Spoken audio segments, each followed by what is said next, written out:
Welcome to the Magic Workshop. My name is Lee Cohen. Today we're going to learn some magic that you guys can all do at home. But before we get started, I want to introduce you to a friend of mine. He's just over here.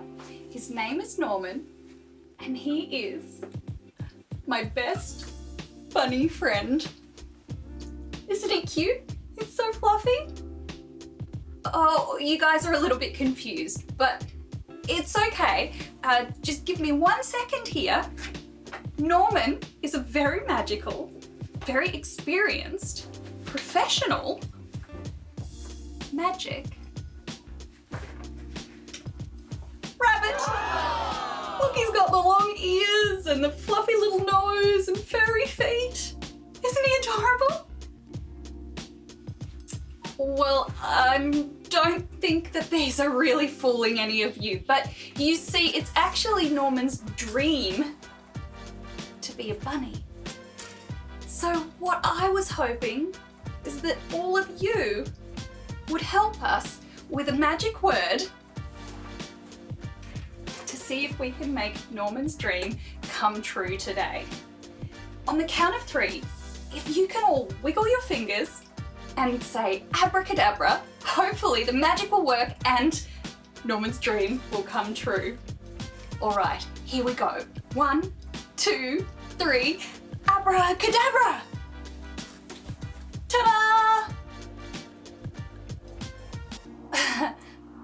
I know it didn't work.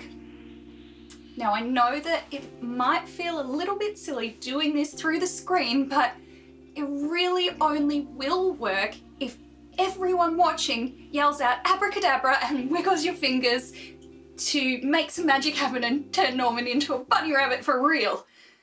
Okay, so this time, everyone yelling out abracadabra, wiggle your fingers. 1, 2, 3, abracadabra! Norman! You're enormous! Welcome again to the Magic Workshop, everyone. Norman's going to have a little rest while we learn some magic. But before we get started, there's one thing I need everyone to do. Please raise your right hand in the air just like this and repeat after me. I swear to never reveal the tricky secrets I learned today. If anyone asks, how is it done? I promise not to say. Congratulations, you have all just taken the Magician's Oath, which means you are now honorary magicians and I can teach you some magic. The first trick you're going to learn today is called Rubberband through thumb. Now you only need one thing for this, and you should be able to find this in one of the drawers at home. It's a rubber band. Now you can use pretty much any rubber band as long as it's one of these thin ones. Now watch carefully as I perform the trick for you first, and then we'll come back and go through it step by step. Now watch carefully as I make this rubber band pass right through my thumb. Twist it to lock it on there. You should be able to see the little blow. Straight through.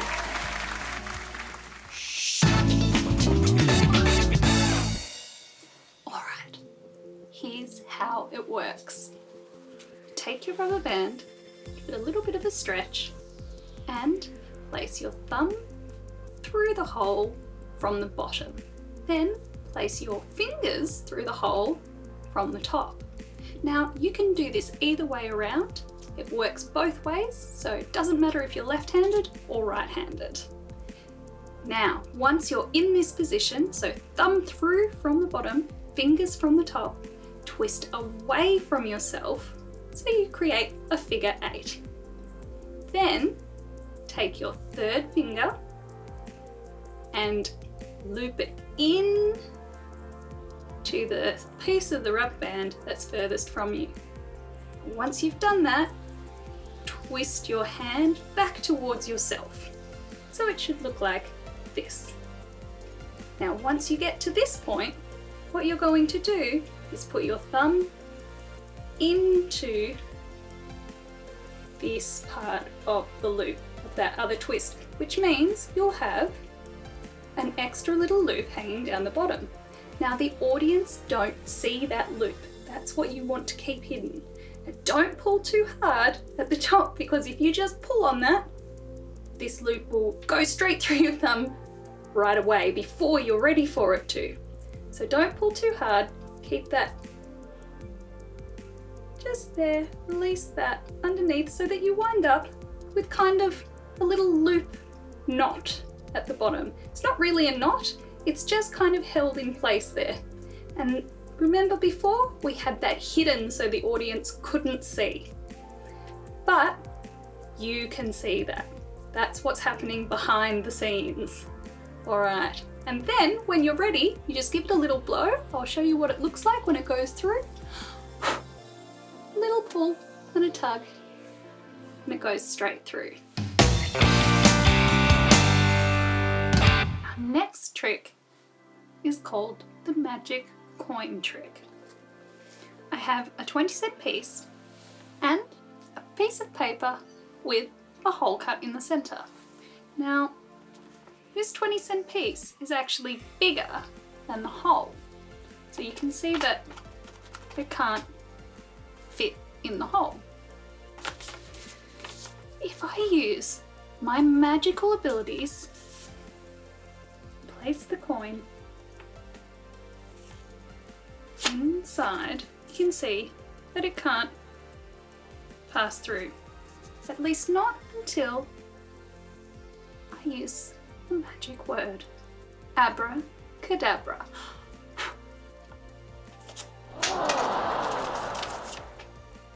The coin passes straight through and the hole remains intact. All we need is a piece of paper, a pencil, a pair of scissors, a 20-cent piece, and a 10-cent piece, or 2 coins, one being smaller than the other. Using your square of paper, take your 10-cent piece and place it on the center of the piece of paper. Now take your pencil and trace around the outside of the coin. Once you've done this, you can put the pencil and the 10-cent piece off to the side. Carefully use your scissors to cut out the hole that you've just traced on your paper. Once you've cut that hole, put your scissors to the side and fold your square of paper in half so that the fold line runs directly through the hole that you've just cut.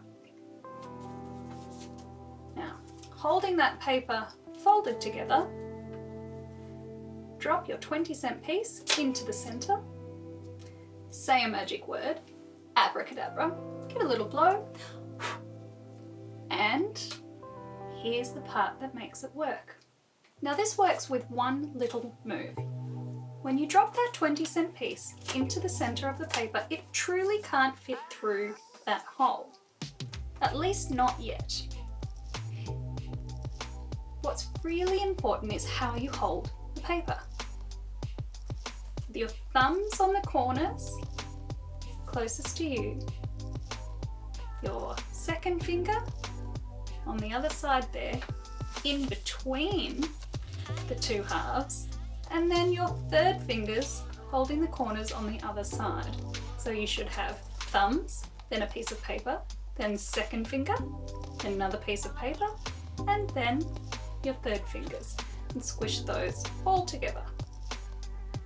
Now, when you say the magic word abracadabra and give it a little blow, you simply bring your thumb and fingers towards the thumb and fingers on the other hand. Can you see how that's coming together? And as you do that, the size of the circle that you cut into the center, so the size of the hole, changes, and the weight of the coin will slide right through without tearing the paper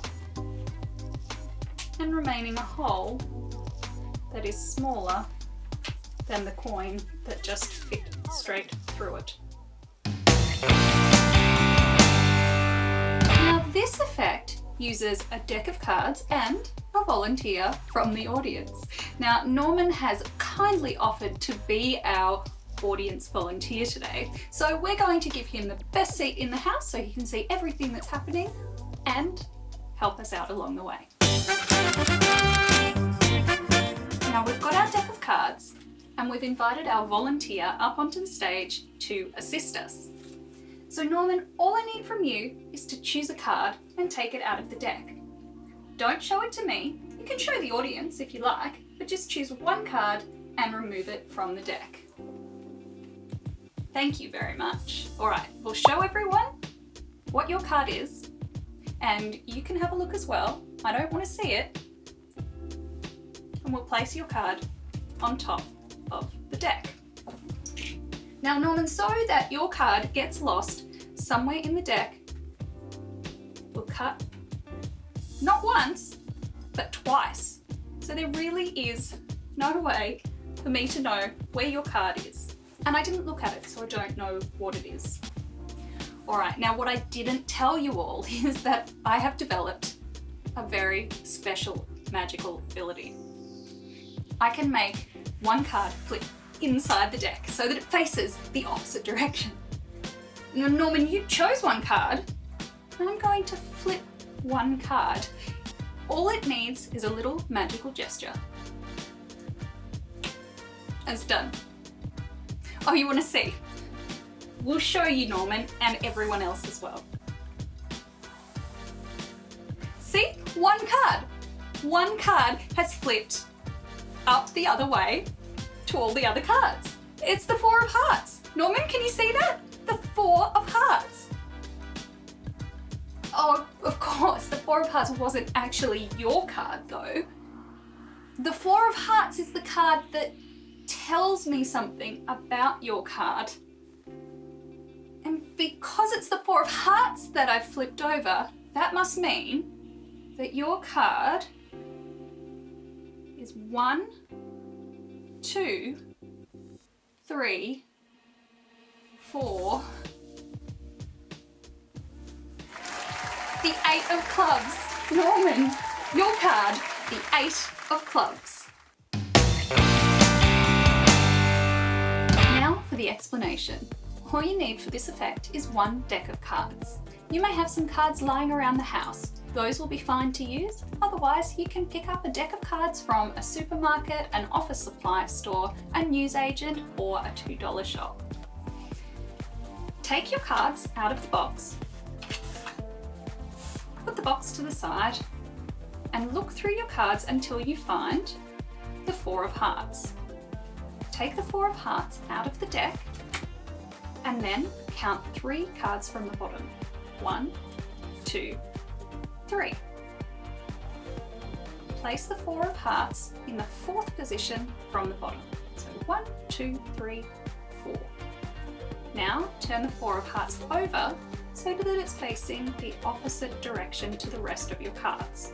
Now you're ready to start your magic trick. Of course, do all of those steps before you are in front of an audience. Once you're in front of your audience, ask for a volunteer to assist you on stage. Norman is going to be my volunteer today. You ready, Norman?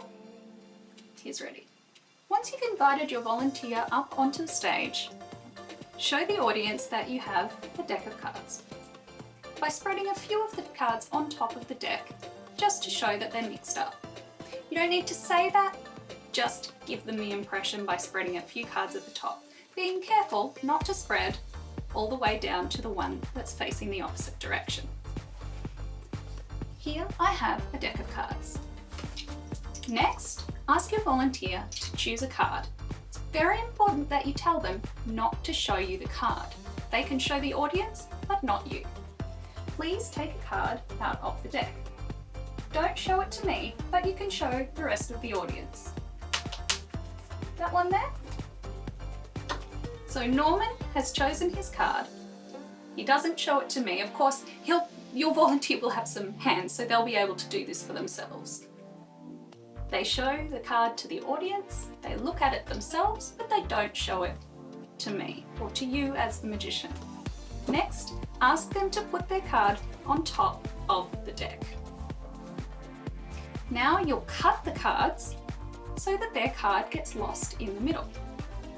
When you do this, the bottom cards now go directly on top of their chosen card. You don't show that to the audience, but that's what happens. Now, your chosen card is 4 cards below the 4 of hearts. You can cut it a second time if you like, just to make it clear that their card really is lost somewhere in the deck and there's no way that you can know where that is. Now, a little bit of theatre. You can make up a story about an ability that you've been able to learn to make a card flip upside down inside of the deck. Now, this is just a little bit of playing with your audience to give them a moment when the magic actually happens. So one magical gesture, you can make up your own, and there, it's done. Now, the audience won't believe you, of course, until you show them. So spread the cards out and find the card that's turned upside down. The 4 of hearts. Norman, one card has flipped upside down. You chose one card and look, the 4 of hearts is facing the opposite direction. So make a point that one card is facing the opposite direction. Don't say your card because it's not their card, but one card has flipped over. Now at this point, the audience might start saying, oh, you got it wrong, it's the wrong card, that's not my card. Play along. You can even be a little bit worried, but just pretending to be worried that you've got it wrong. But of course you know that you're about to get it right. Because at this point, you say to your audience, but that's not your card. The 4 of hearts is a card that tells me something about your card. If that's the 4 of hearts, your card must be 1, 2, 3, 4. So you count 4 cards down. So from the next card, next to the 4 of hearts, 1, 2, 3, 4. And that will be their card. The 6 of clubs, Norman? Now, if no one says anything when they see the 4 of hearts is the card that's turned over and not their card, just keep going. Say what you would have said anyway. Sometimes people are a little bit polite and they don't want to tell you that you've got it wrong. So you can just make something up because you know it's the wrong card. You can say to them, I can see that something's wrong. The 4 of hearts wasn't your card, was it? It's okay, that's actually the card that tells me something about your card, and then proceed to count 4 cards down to find theirs. Well, thank you so much for joining us today. We've had a lot of fun doing magic with all of you. Remember to keep the secrets, keep practicing, and always have fun with your magic. My name is Lee Cohen. This is Norman Enormous. See you next time. Goodbye.